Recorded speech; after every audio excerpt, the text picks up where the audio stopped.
E aqui está nessa noite. Quem está feliz com o Senhor, começa a orar ao Senhor. Senhor Deus maravilhoso, e o Senhor bem abençoado a cada um que está aqui nessa noite. Que possa a pessoa que está chegando possa ser abençoada também, Senhor. Mas o que está aqui já recebeu do Senhor através do louvor, mas o melhor ainda está por vir, que é a palavra do Senhor, que vai entrar o coração de cada um nessa noite. E abra o seu coração nessa noite para que o Espírito Santo fale contigo nessa noite. Glorifique o nome do Senhor para que Ele possa te abençoar nessa noite. Em nome do Senhor Jesus Cristo, nós te agradecemos. Em nome do Senhor Jesus, todos dizem amém. Somos irmãos, para o Senhor, aproveitando os irmãos sobre os pés, abram as nossas Bíblias. Segundo Evangelho, escreveu São Marcos, capítulo de número 10. Evangelho de São Marcos, capítulo de número 10, versículo de número 46 a seguir.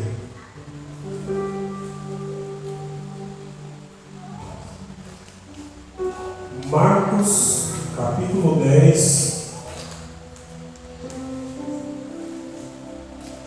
segundo livro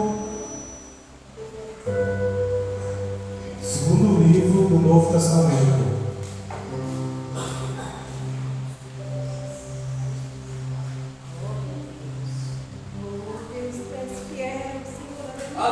Amém? Todos encontraram?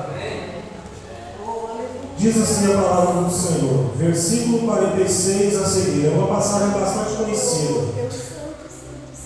Diz assim a palavra do Senhor: E eles chegaram a Jericó, e, saindo ele de Jericó, com os seus discípulos e um grande número de pessoas, Bartimeu, o cego, filho de Timeu, estava sentado ao lado da estrada, mendigando.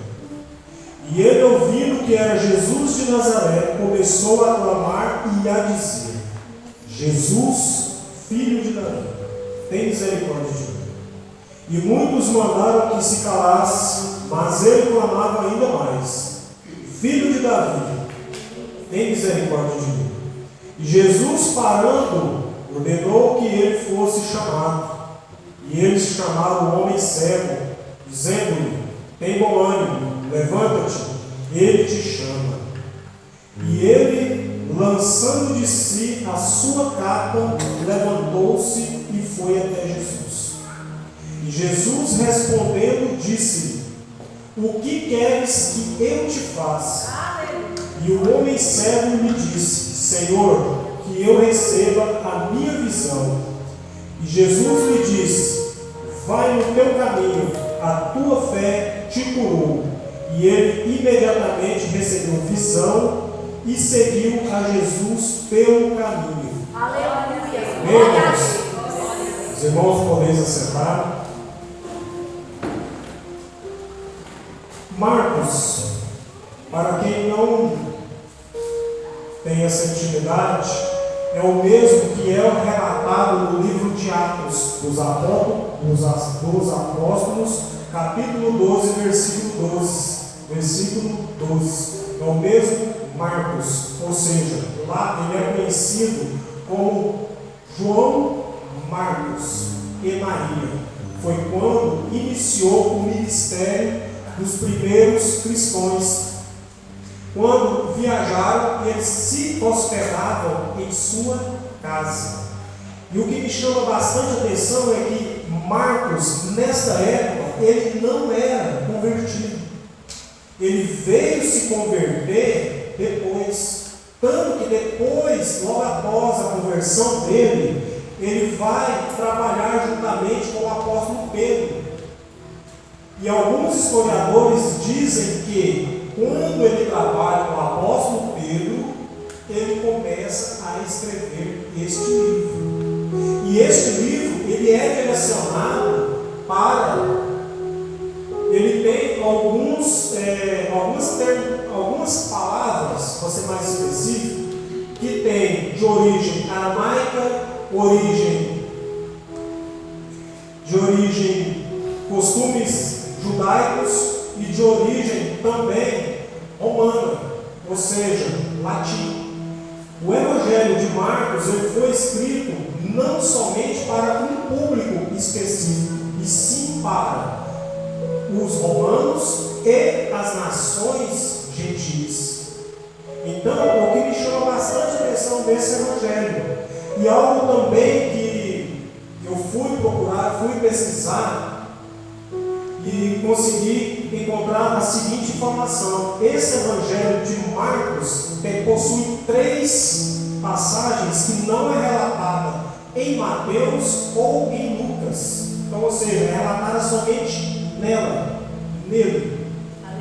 Um deles é a parábola da semente que cresce sozinha, que se encontra em Marcos capítulo 4, versículo 26 e 27. A cura de um surdo na região de Decápolis, Marcos 7, 31 ao 37. E a cura gradual de um cego em Betsaida, Marcos 8, 22 ao 26. Esse é o Evangelho de São Marcos. Mas o que eu quero enfatizar aqui é o cego Bartimeu. Essa passagem eu já ouvi diversos preletores ministrar ela de diversas formas. Por que de diversas formas? Deus ele usa quem ele quer, da forma que ele quer, conforme ele quer a passagem que ele vai falar na sua igreja. Glória a Deus. E algo que me chamou bastante atenção também aqui foi: falei assim, Senhor, se Jericó ela já havia sido destruída, porque vamos recapitular, Josué, após a travessia, ele se depara com o quê? Ele se depara com a muralha de Jericó. E Deus promete Jericó em ruínas. E realmente, Jericó vai a ruínas. Esse Jericó aqui, por volta do século I, Herodes constrói uma nova Jericó. Exatamente no mesmo caminho da Jericó antiga. Para ser mais específico, ao lado sul da Jericó antiga.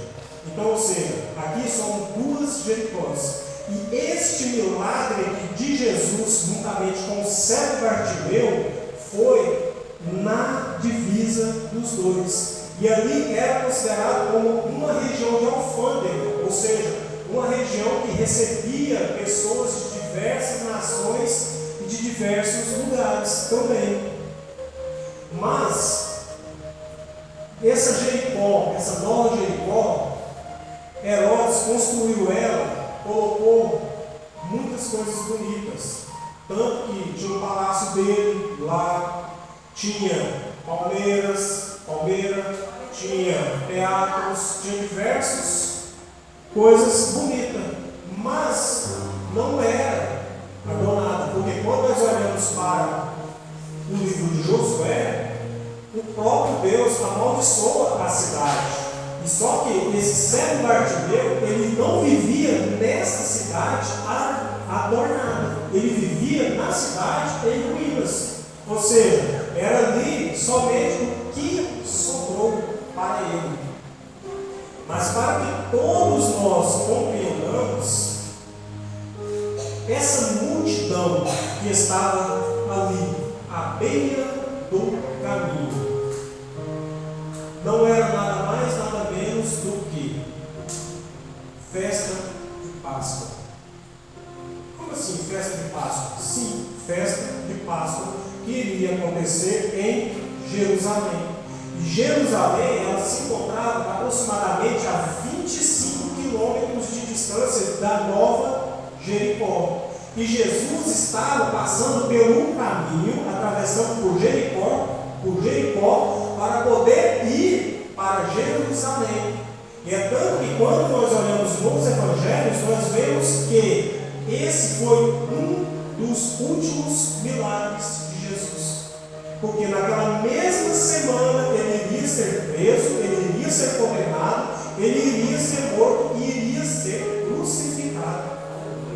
Então, irmãos, algo que me chama bastante atenção: naquela época existia uma lei que todos acima de 12 12 anos, irmãos, que tivesse condições físicas, era obrigado a ir à festa de Páscoa. A festa de Páscoa, para que todos compreendam, é a festa, uma das festas mais importantes na tradição judaica. Então, ou seja, 12 anos acima, você consegue entrar, você vai, você é obrigado a ir. Porém, aquela multidão que se encontrava à beira do caminho, muitos deles iam para ali, para quê? Para festejar, para quê? Agradecer, para quê? Incentivar aquelas pessoas que vinham de diversas nações, que subiam por Jericó e iam para Jerusalém participar da festa da Páscoa. Então, cego Bartimeu, ele estava praticamente olhando pelos olhos humanos, ele estava no ponto estratégico para poder pedir esmola.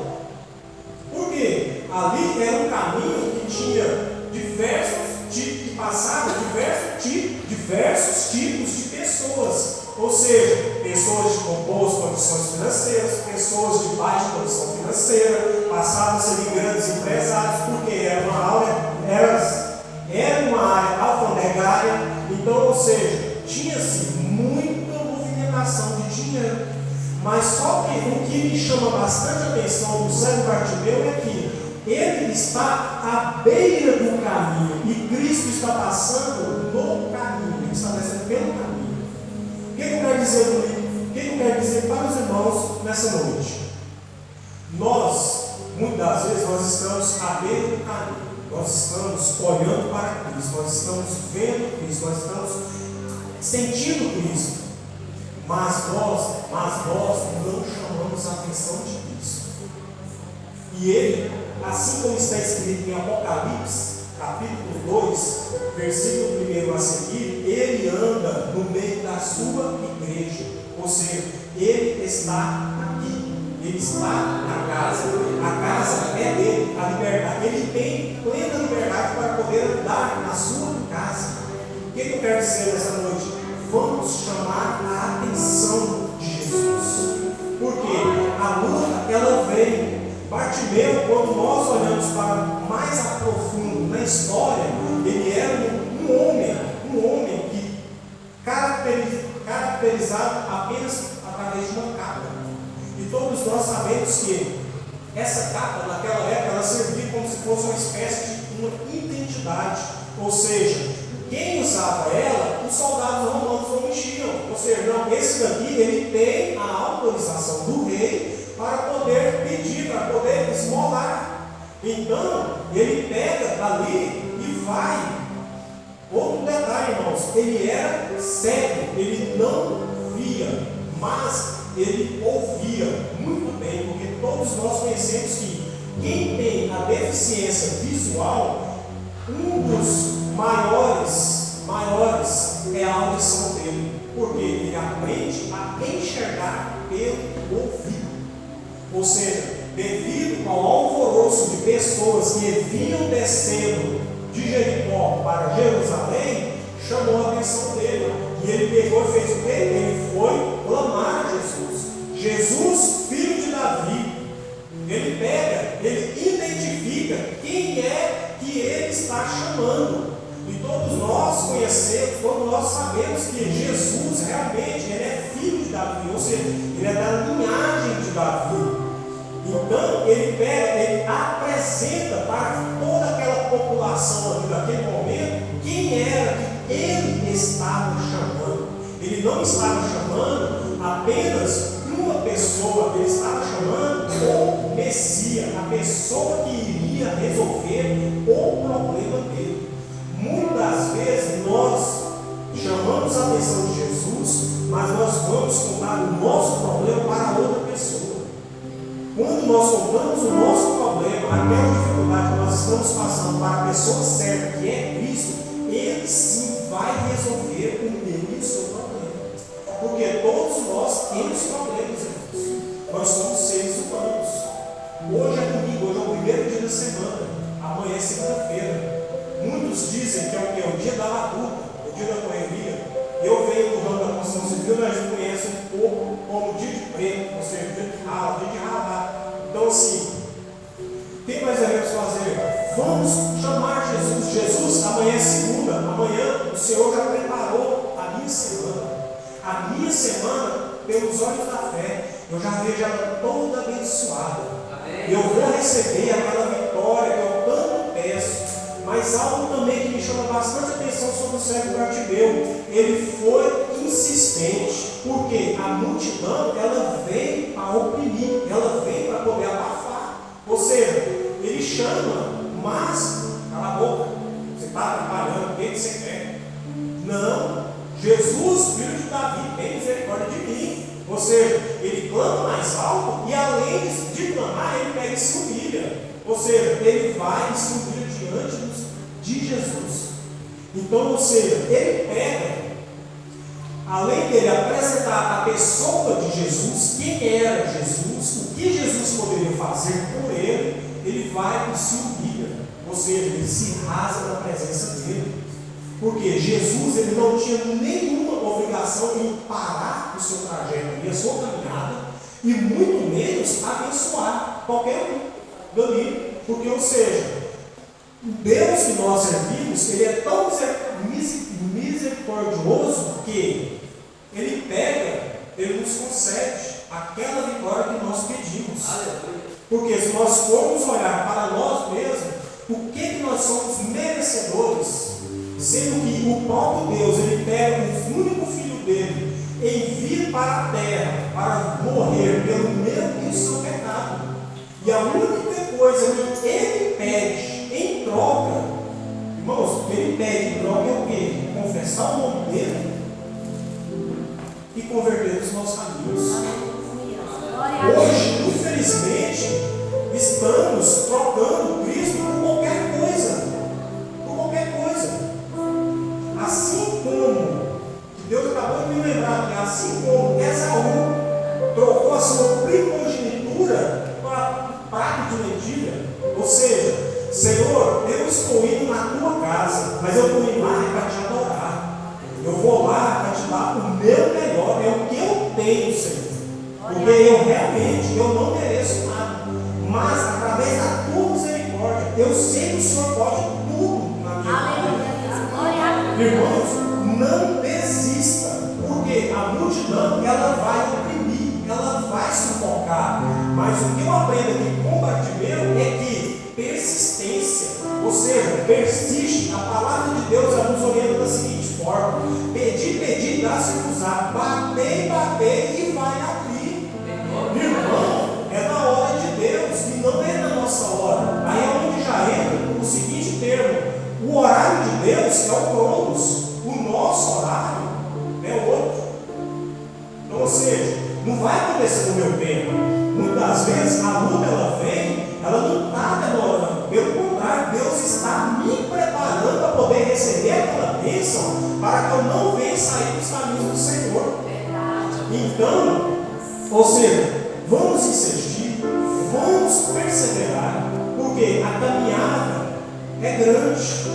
E aqui nós vemos que nesse trajeto de 25 quilômetros, irmãos, eram aproximadamente 26 sacerdotes. E todos eles viviam na cidade de Jericó. E quando era no período de Páscoa, nessa festa da Páscoa, eles iam todos a pé. E ali a multidão toda ficava ali, como se diz o termo mais conhecido de hoje, bajulando eles. Sendo que o verdadeiro sacerdote, o Messias, ele vinha lá atrás, simplesmente era ignorado. Esse é o Cristo que nós servimos. Eu quero compartilhar com os irmãos a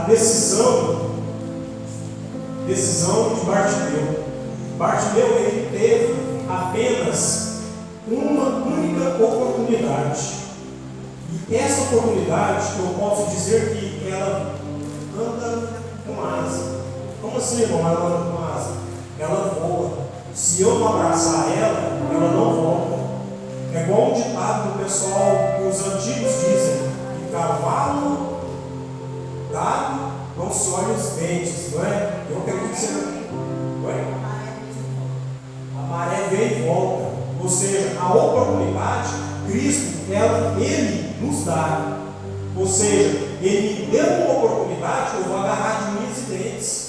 Sei que vai ser fácil? Não vai. Mas o que eu tenho que fazer? Eu tenho que lutar, eu tenho que pelejar, eu tenho que ir para cima, eu tenho que batalhar por ela. Porque aqui, Bartimeu foi a última passagem de Jesus por aquele trajeto, porque ele mesmo já sabia que estava indo para a sua própria morte. Então, ou seja, Bartimeu ele para, ele agarra a oportunidade e luta por ela. Hoje não é diferente, nós devemos lutar pelas nossas oportunidades. Eu não sei qual vai ser a minha oportunidade, mas eu quero que ela venha, para que possa agarrar ela, para que eu não venha me perder dela. Amém? Então, irmãos, Bartimeu, além dele se humilhar, ele recebe o milagre. Há momentos em nossas vidas que nós devemos ser mais objetivos, nós devemos ser mais diretos. Como assim, irmão? Mais objetivo e mais direto. Senhor, eu quero um carro. Mas qual carro você quer? Ah, sei lá, pode ser um azul. Aí agora eu vou no joelho orar e dizer, Senhor, me dá um carro vermelho. Não, peraí, você quer azul ou você quer vermelho? Bartimeu não. Quando ele conseguiu chamar a atenção, que o mestre falou, venha, ele chega até ele e fala apenas uma coisa, eu quero ver. E ali, naquele momento, ele recebe o milagre dele. Jesus, ele pega, ele consegue, ali, depois do milagre, ele pega e segue a Cristo. Hoje nós estamos vivendo num momento, eu vou ser sincero com os irmãos, eu quero a bênção. Não quero nem saber quem é o dono da bênção. E irmãos, não é assim. Quando nós olhamos de Gênesis a Apocalipse, nós vemos que todos têm uma história, todos tiveram uma história, todos passaram por um processo. É tanto que na leitura diária aqui da nossa congregação, os primeiros 10 capítulos de Deuteronômio relata a história de Levítico e Números. Todo aquele processo que a nação de Israel passou. Então, ou seja, o que eu quero dizer com isso? Irmãos, não é somente a bênção. A bênção, ela faz parte, sim, ela faz parte, porque através da bênção, o nome de Deus ele é glorificado. Deus ele vai sim nos abençoar, mas não devemos nos esquecer que melhor que a bênção é a morada celestial. Para poder ir para a morada celestial, devemos sim conhecer o dono da bênção. Porque se não conhecermos, como nós vamos fazer a sua vontade? Porque a palavra de Deus ela nos orienta de qual forma? Que os anjos lá no céu cantam: Santo, Santo, Santo. E como que nós vamos cantar Santo, Santo, Santo, se nós não conhecemos o nosso Criador? Qual que é a vontade dele? Irmãos, todo o crente, todo o cristão, ele tem um critério. O que é esse critério, irmão? Oração, jejum e palavra. É os três principais, assim como nós somos corpo, alma e espírito. Ou seja, tem que ter os três para poder ter uma vida consagrada diante de Deus, para poder ir morar no céu. Amém? Irmãos, que Deus possa nos conceder mais oportunidades de estarmos levando a palavra do Senhor, porque o que Ele nos ensinou, que Ele deixou para nós é: ide pelo mundo, pregai o Evangelho. Ou seja, é nossa obrigação. Devemos fazer isso até o dia que Ele voltar. Amém? E eu agradeço a Deus por essa oportunidade. Eu agradeço aos irmãos, agradeço ao Anderson, a quem eu já devolvo